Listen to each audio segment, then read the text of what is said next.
ప్రియమైన సహోదరి సహోదరులకు ప్రభు పేరిట వందనాలు. మీకు మీ కుటుంబానికి యేసుక్రీస్తు యొద్ద నుండి దీవెనలు ఆశీర్వాదములు మెండుగా కలుగునుగాక. మన ఛానల్ని సబ్స్క్రైబ్ చేసుకోండి. ఈ వాగ్దానాలను అనేకులకు షేర్ చేసి అనేకులను ఆత్మీయంగా బలపరచండి. మీ ప్రార్థన అవసరతలు తెలియజేయండి. మీ కొరకు తప్పకుండా ప్రార్థన చేస్తాము. ఈరోజు యేసుక్రీస్తు యొద్ద నుండి మీకు బంగారు మాట, దేవుని వాగ్దానము. యోహాను సువార్త 15వ అధ్యాయము 17వ వచనము. మీరు ఒకనిని ఒకడు ప్రేమింపవలెనని ఈ సంగతులను మీకు ఆజ్ఞాపించుచున్నాను.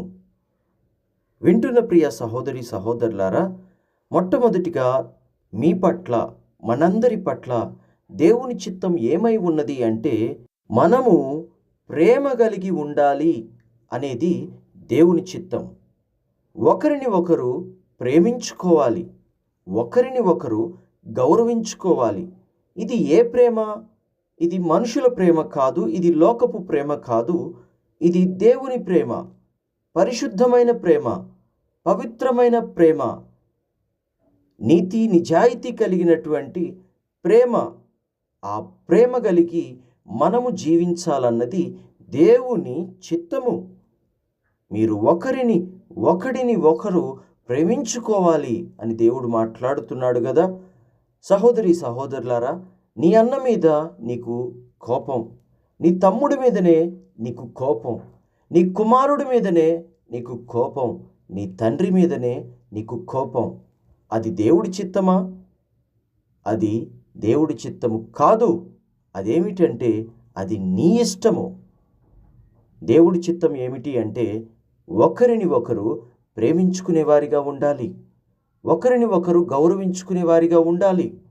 నిజమే, ఒక్కొక్కసారి ఒక్కొక్కరి అభిప్రాయాలు ఒక్కొక్క రకంగా ఉంటాయి, ఒక్కొక్కరి ఆలోచనలు ఒక్కొక్క రకంగా ఉంటాయి, ఒక్కొక్కరి మాట తీరు వేరు, ఒక్కొక్కరి విధానం వేరు, ఒక్కొక్కరి ప్రవర్తన వేరు, ఒక్కొక్కరి నడవడిక వేరు.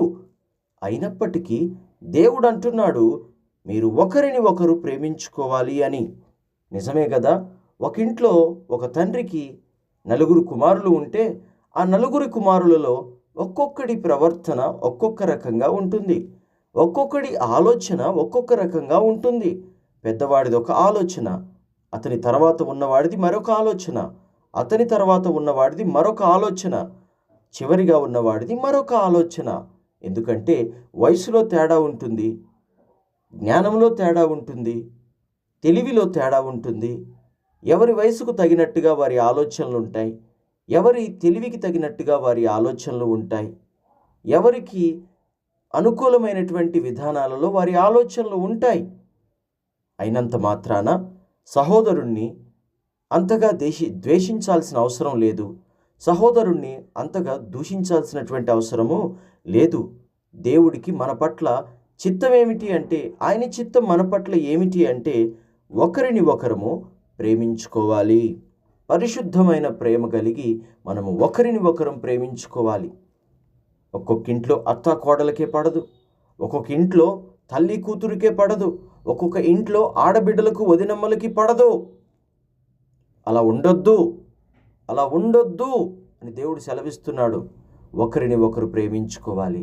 నీ వదినను నువ్వు గౌరవించాలి, నీ తమ్ముడి భార్యను నువ్వు గౌరవించాలి, నీ తోబుట్టుని నువ్వు గౌరవించాలి, నీ తోడి కోడల్ని నువ్వు గౌరవించాలి, ప్రేమించాలి. అలాగే నీ ఇంటి ఆడపడుచుని నువ్వు గౌరవించాలి, నీ ఇంటి ఆడబిడ్డను నువ్వు గౌరవించాలి, ప్రేమించాలి. ఈరోజు నువ్వు ఆ ఇంటికి భార్యగా వెళ్ళావు, కానీ నువ్వు వెళ్ళకముందే ఆమె ఆ ఇంటికి కుమార్తె. ఆ గౌరవము, ఆ మర్యాద ఆమెకి ఇవ్వాలి. ఆ గౌరవాన్ని, ఆ మర్యాదను ఇవ్వకుండా ఉండడం దేవుడి చిత్తం కాదు. నువ్వు ఆ ఇంటికి కోడలుగా వెళ్ళకముందే ఆమె ఆ ఇంట్లో కుమార్తెగా ఉంది కాబట్టి ఆమె గౌరవాన్ని ఆమెకివ్వాలి, ఆమె మర్యాదను ఆమెకివ్వాలి, ఆమె హక్కును ఆమెకివ్వాలి. వింటున్న ప్రియ సహోదరి సహోదరులారా, ఆడపిల్లలను ద్వేషించకండి, ఆడపడుచులను ద్వేషించకండి. ఆడపడుచులను ద్వేషిస్తే మీకు జయం కాదు. ఆడబిడ్డలను దూషిస్తే మీకు జయం కాదు. అలాగే ఇంటికొచ్చిన కోడల్ని ద్వేషించడము, దూషించడము, హింసించడము అది మీకు జయం కాదు. తన ఇంటిని వదిలిపెట్టి, పుట్టింటిని వదిలిపెట్టి, అయిన వారిని వదిలిపెట్టి, అన్నదమ్ములను వదిలిపెట్టి, తల్లిని తండ్రిని విడిచిపెట్టి ఒక ఆడపిల్ల మీ ఇంటికి వస్తే, అలా ఇంటికి రావాలంటే ఆమెకు ఎంత మంచి మనసు ఉండాలి. ఎంతో మంచి మనసుతో అయిన వారందరినీ, అలవాటైన ఊరిని, అలవాటైన ఇంటిని, చిన్నప్పటి నుంచి పెరిగిన ఇంటిని, బంధువులని, తన ఇంటి వారిని, తండ్రిని, తల్లిని అందరినీ విడిచిపెట్టి ఒక ఆడపిల్ల వేరే ఇంటికి వచ్చినప్పుడు, నీ ఇంటికి వచ్చినప్పుడు ఆమెను ఎలా చూసుకోవాలి? నీ కన్న కూతురి వల్లే చూసుకోవాలి. నీ కన్న బిడ్డ వల్లే చూసుకోవాలి. మరి చూసుకుంటున్నావా? ప్రేమిస్తున్నావా? గౌరవిస్తున్నావా? నీ బిడ్డ వల్లే ఆమెను కూడా ట్రీట్ చేస్తున్నావా? లేకపోతే ఇది ఎవరితోలే పరాయి ఇంటి నుంచి వచ్చింది, నా కింద బానిస అన్నట్టుగా చూస్తున్నావా? నిజమే, ఒక కోడలు ఒక అత్తకి బానిసలాగానే ఉండాలి, సేవకురాల్లాగానే ఉండాలి. గౌరవ మర్యాదలు కోడలు కూడా ఇవ్వాలి. కానీ ఆమెను ప్రేమించాలి. అలాగే కోడలు కూడా అత్తను ప్రేమించాలి. నీకంటే వయసులో పెద్దది కాదా? నీకంటే వయసులో, అనుభవంలో ఆమె పెద్దది కాదా? నువ్వు రాకముందు ఆ ఇంటిని పోషించింది ఎవరు? ఆ ఇంటికి అన్నం వండి పెట్టింది ఎవరు? ఆ ఇంట్లో వాళ్ళని పోషించింది ఎవరు? ఆ ఇంట్లో వాళ్ళందరినీ క్షేమంగా చూసుకుంది ఎవరు? మీ అత్తగారు కాదా? మరి ఆ అత్తగారిని విలువ లేకుండా మాట్లాడొచ్చా?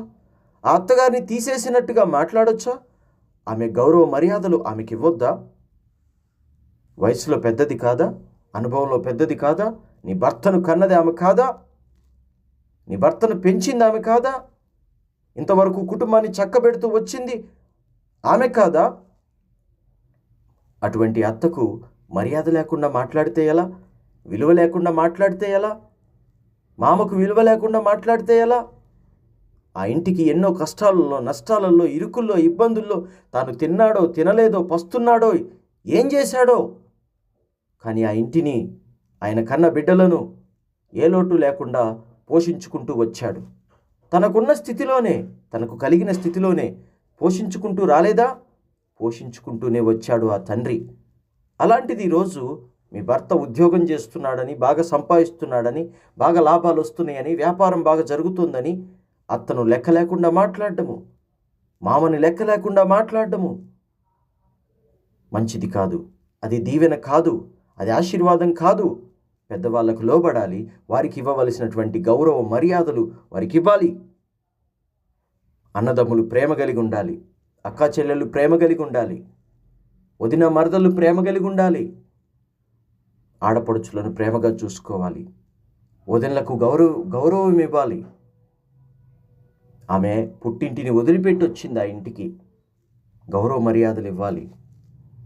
భర్త ఎంత కష్టపడుతున్నా కూడా లెక్క లేకుండా మాట్లాడేటువంటి స్త్రీలు ఉంటారు, విలువ లేకుండా మాట్లాడేటువంటి స్త్రీలు ఉంటారు. అటువంటి స్త్రీలలో నువ్వు ఉండొద్దు. నీ భర్త నిన్ను ఎంతగానో ప్రేమిస్తున్నాడు, ఆ సంగతి నీకు తెలుసా? నువ్వు కష్టపడకూడదని, నీకే లోటు రాకూడదని రాత్రింబగళ్ళు ప్రయాసపడుతూ నీ మీదున్న ప్రేమను బట్టి ఆయన ఎంతో కష్టపడుతున్నాడు, ఎంతో ప్రయాసపడుతున్నాడు. ఈ సంగతి నీకు తెలుసా? కానీ ఏదో ఒక పనికి మాలిన వాడిని చూసినట్టుగా చూస్తావు.